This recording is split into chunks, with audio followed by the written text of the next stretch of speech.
Hello guys, তো আজকে আমরা চলে এসেছি নতুন রান্না নিয়ে। তো আজকে কি রান্না হচ্ছে দেখিনি। মা, কি রান্না করছো তুমি আজকে? আজকে চিলি পনির 150 গ্রাম চিলি পনির কর্নফ্লাওয়ার দিয়ে একটু মেখে নিব, সামান্য একটু নুন দেব।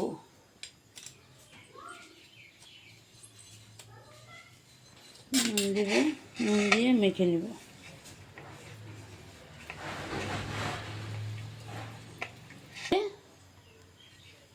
সাদা তেল, আজকে সাদা তেলে রান্না হবে।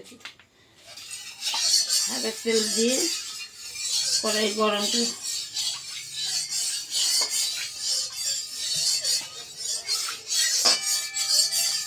দেখছো এরকম করছি। কড়াইয়ের মধ্যে সামান্য নুন দিয়ে নিলাম। তারপর পনিরটা ভাজার সময় সুন্দরভাবে ভাজা হবে। কড়াইটা গরম হয়ে গেছে, এবার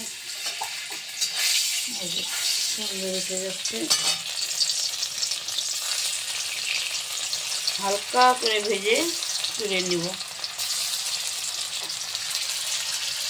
এখন এই যে হালকা ভাজা হয়ে গেছে, বেশি ভাজার দরকার নেই। বাচ্চাদের খাবার তো শক্ত হয়ে যাবে, তাহলে বেশি ভাজলে হালকা ভেজে খেয়ে নিলাম। তেলের মধ্যে একটা এলাচ, দারচিনি দিয়ে দিলাম। এইবার এগুলো কি? এগুলো পেঁয়াজ, দুটো পেঁয়াজ কাটছি। এটা টমেটো, এটা সবুজ ক্যাপসিকাম, এটা লাল ক্যাপসিকাম, 3টা কাঁচা লঙ্কা। বাচ্চারা খাবে তো 3টাতে যথেষ্ট, যেহেতু সস আছে, সজের জন্য ঝালটা উঠে আসবে।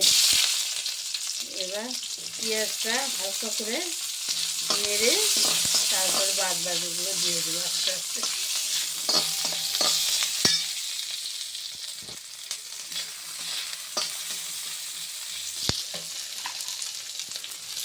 এবার হালকা ভাজা হয়ে গেছে, এবার টমেটোটা দিয়ে দেবো, ক্যাপসিকামগুলো দিয়ে দেবো। লাল ক্যাপসিকামটা দিলাম, সবুজ ক্যাপসিকাম দিলাম,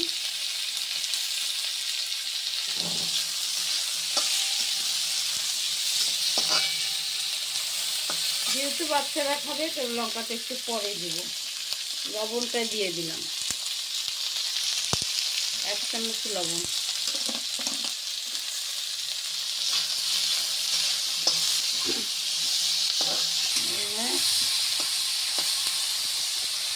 অনেকটা নরম হয়ে গেছে, এবার কাঁচা লঙ্কাটা দিলাম। কাঁচা লঙ্কাটা আস্তে আস্তে ছাড়বে, বাচ্চারা খাবে তো ঝাল নাইলে। সজের মধ্যে ঝাল আছে। এবার পনিরটা দিয়ে দিব, পনিরটা দিয়ে একটু নাড়ব।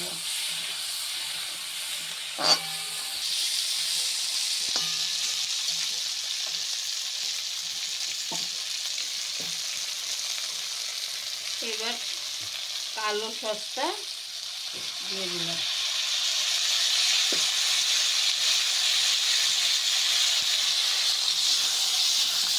টমেটো সসটাও দিয়ে দেবো,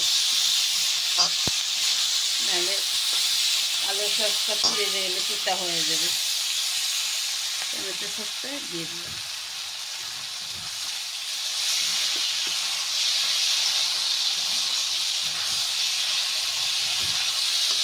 হয়ে যাবে।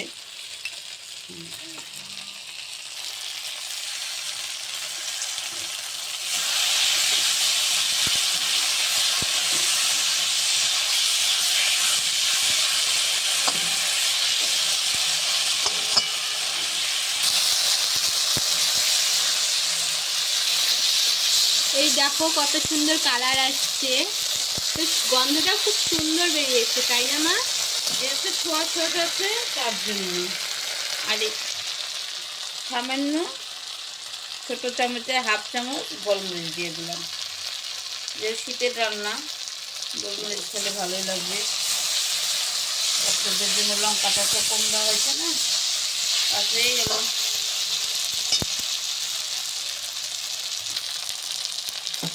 হয়ে গেছে, গ্যাস অফ করে দিচ্ছি। এবার আমার চিলি পনির হয়ে গেল রেডি, দেখতে সুন্দর হয়েছে। এই দেখো আমাদের চিলি পনির রেডি হয়ে গেছে, তো খেয়ে দেখবো আজ কেমন হয়েছে।